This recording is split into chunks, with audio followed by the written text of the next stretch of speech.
Selamat malam saudara. Program Rosi kembali hadir ke hadapan Anda. Kali ini bersama saya Friska Clarissa. Koperasi Desa Merah Putih akhir-akhir ini menjadi polemik menuai kritik publik. Mulai dari ingin menghentikan kompetitor retail modern hingga impor mobil dari India yang jumlahnya mencapai 105.000 unit. Malam ini kami mengundang langsung Menteri Koperasi Ferry Juliantono dan Ketua Asosiasi Kader Sosioekonomi Strategis dan CEO Induk Koperasi Usaha Rakyat Suroto. Selamat malam Pak Menteri. Malam, Mbak. Terima kasih sudah hadir Mas Suroto. Malam Mbak Friska. Terima kasih sudah hadir di program Rosi. Saya ke Pak Menteri dulu. Karena sudah hadir langsung di tengah polemik yang ada, kita akan bedah satu persatu. Pertama soal impor mobil dari India. Ini kenapa setelah mobilnya datang jadi polemik? Pengadaan ini kan untuk kelengkapan Koperasi Desa Merah Putih. Sebelumnya apakah tidak ada komunikasi di awal sehingga DPR minta tunda, lalu Kadin bahkan minta membatalkan? Yang pertama harus diluruskan bahwa ada instruksi Presiden nomor 17 tahun 2025. Itu melibatkan 12 kementerian lembaga, termasuk di situ ada Agrinas. Ya, Impres itu membicarakan tentang pembangunan fisik gudang, gerai-gerai, dan alat kelengkapan. Nah, alat kelengkapan itu di dalamnya ada kendaraan yang memang oleh Presiden diamanatkan setiap koperasi desa dan kelurahan Merah Putih ini disediakan kendaraan operasional. Ada truk, ada pickup, ada kemudian kendaraan motor yang gunanya untuk memperlancar arus mobilitas barang dari desa ke luar maupun dari luar ke desa. Bahkan Presiden menyebutkan bahwa jangan sampai ada barang-barang hasil produk masyarakat khususnya masyarakat desa yang tidak cepat dikirim gara-gara kita nggak punya kendaraan. Nah, dalam konteks pengadaannya memang kami Kementerian Koperasi memberikan pekerjaan kepada PT Agrinas Pangan Nusantara untuk melakukan pembangunan fisik gudang, gerai, dan alat kelengkapan. Pembangunan fisiknya itu PT Agrinas Pangan Nusantara melakukan kerjasama dengan Tentara Nasional Indonesia adalah semata-mata untuk khusus pembangunan fisiknya saja, supaya lebih cepat, supaya lebih efisien dan tepat waktu. Nah itu, jadi mengenai sumber mobilnya itu sepenuhnya ada di dalam ranahnya PT Agrinas Pangan Nusantara. Tapi kami kemarin sempat berdiskusi bahwa dari pihak PT Agrinas Pangan Nusantara sudah pernah melakukan diskusi dengan pihak industri otomotif nasional dan mendapatkan konfirmasi bahwa kesiapan dari industri otomotif nasional kita, misalkan dari beberapa merek itu hanya sekian puluh ribu, terus kemudian ada satu merek lagi yang sekian puluh ribu dan seterusnya. Jadi dengan keterbatasan ketersediaan dari industri otomotif nasional yang terbatas itu, kemudian kemungkinan pihak PT Agrinas Pangan Nusantara melakukan ikhtiar untuk mencari sumber pengadaan mobil yang dari luar negeri, yang dari India itu dengan pertimbangan harganya lebih murah dan lain sebagainya seperti yang tadi kita lihat dari pihak PT Agrinas Pangan Nusantara. Tetapi setelah kita cermati dari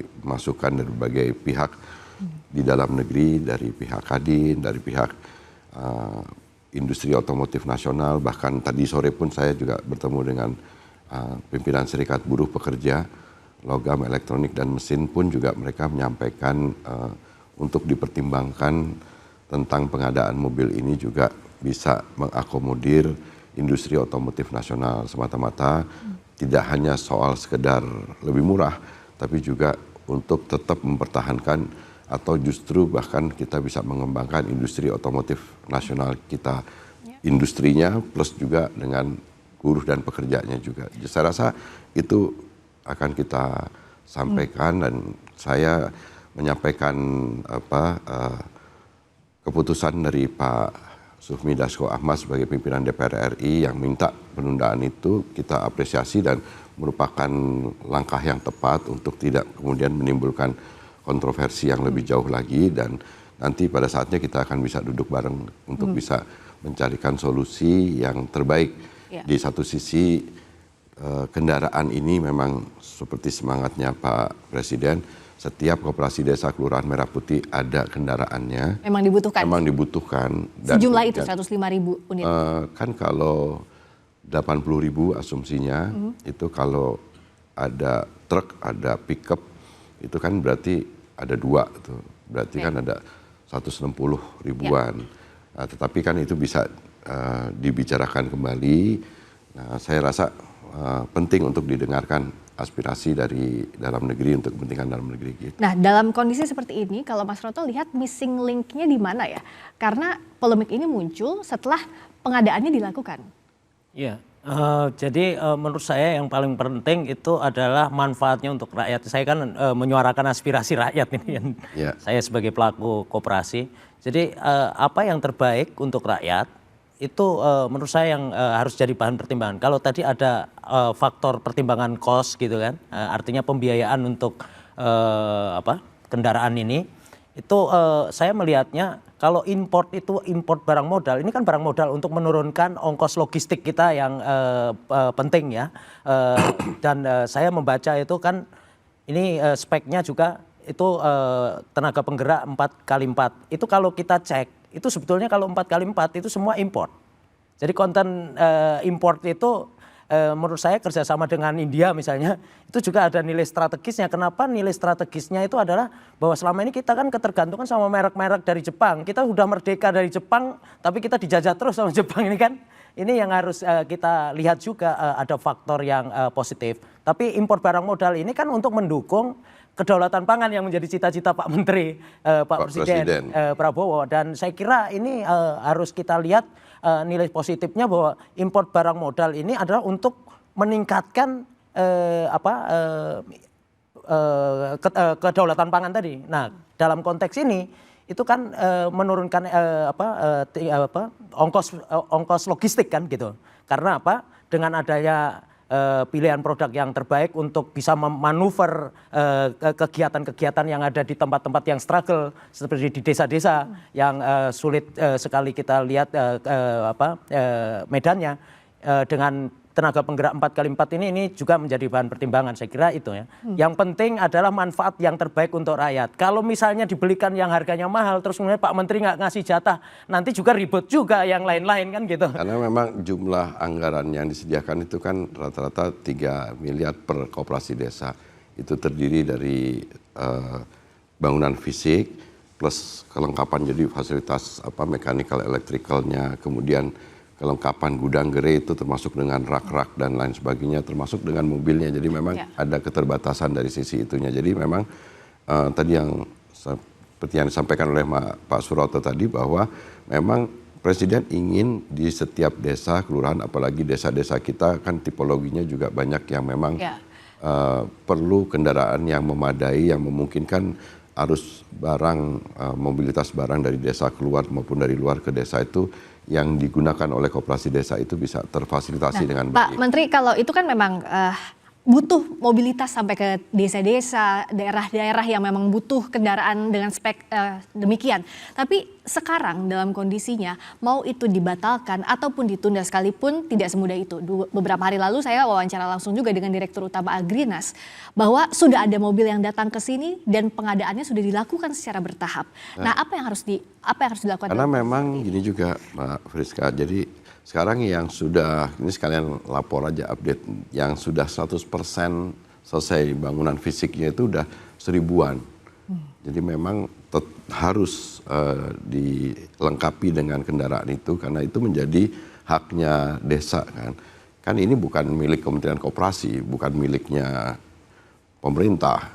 Koperasi desa plus dengan segala sarana prasarananya ini termasuk mobilnya adalah kembali milik desa, milik koperasi desa itu juga. Jadi sebenarnya nggak ada kepentingan dari pemerintah pusat, ini semata-mata betul-betul adalah untuk supaya Presiden ingin meningkatkan taraf hidup masyarakat. Dan sekarang dengan dibuatkan badan usaha koperasi desa kelurahan Merah Putih itu, diharapkan masyarakat sekarang mampu melaksanakan fungsi sebagai subjek dari ekonomi, sebagai pelaku. Kalau kemarin kan kita dengan segala hormat banyak menempatkan masyarakat itu hanya sebagai objek atau sebagai penerima manfaat.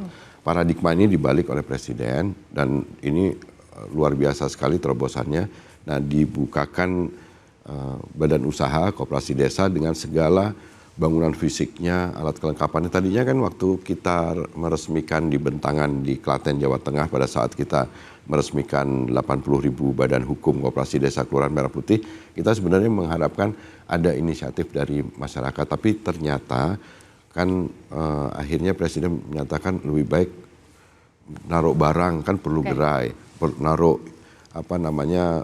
barang-barang yang mau dijual perlu gerai, dan akhirnya diambil keputusan untuk kemudian oleh Presiden, dikeluarkan instruksi Presiden, gudang, gerai-gerai dan alat kelengkapannya disediakan oleh pemerintah gitu. Jadi koperasi desanya yang notabene milik anggota masyarakat desa itu sendiri, itu sebenarnya tinggal sekarang menjalankan kegiatan usahanya. Nah, kalau gitu solusi yang paling logis apa? Dengan polemik kelengkapan ini, soal pengadaan mobil impor ini, apa yang bisa dilakukan? Saya kira kembali ke aspek tujuan utamanya. Jadi dengan adanya pengadaan kendaraan ini, kita ini akan lihat menilai manfaat ekonominya untuk masyarakat apa. Kalau memang ditujukan untuk meningkatkan produktivitas ekonomi masyarakat dalam arti mengurangi ongkos logistik tadi ya, yang kita tahu Pak Presiden mungkin memiliki keprihatinan seperti yang katakan Pak Menteri tadi, bahwa masyarakat kita di desa itu banyak kehilangan kesempatan untuk mendapatkan nilai tambah ekonomi karena aspek logistik yang bermasalah tadi.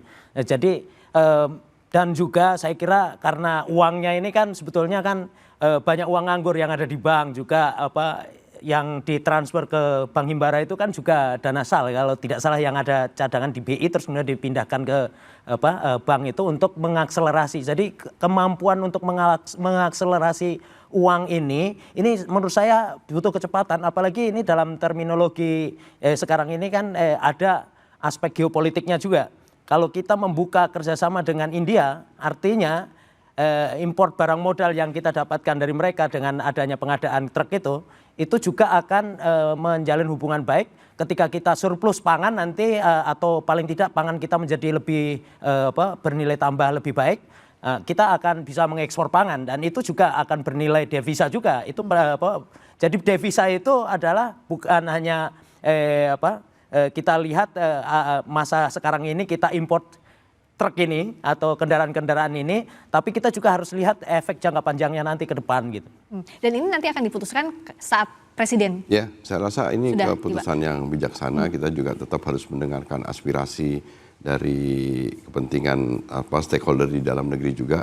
Dan saya rasa, tapi yang terpenting tujuan keinginan Presiden untuk menyediakan fasilitas kendaraan operasional bagi koperasi desa yang akan bisa memajukan perekonomian di desa-desa dan kelurahan itu menjadi concern yang utamanya, gitu Mbak Priska. Yang juga jadi concern publik adalah saat pemerintah berencana menghentikan izin baru untuk retail modern di desa, bahkan melakukan moratorium atau penangguhan sementara izin ekspansi retail modern.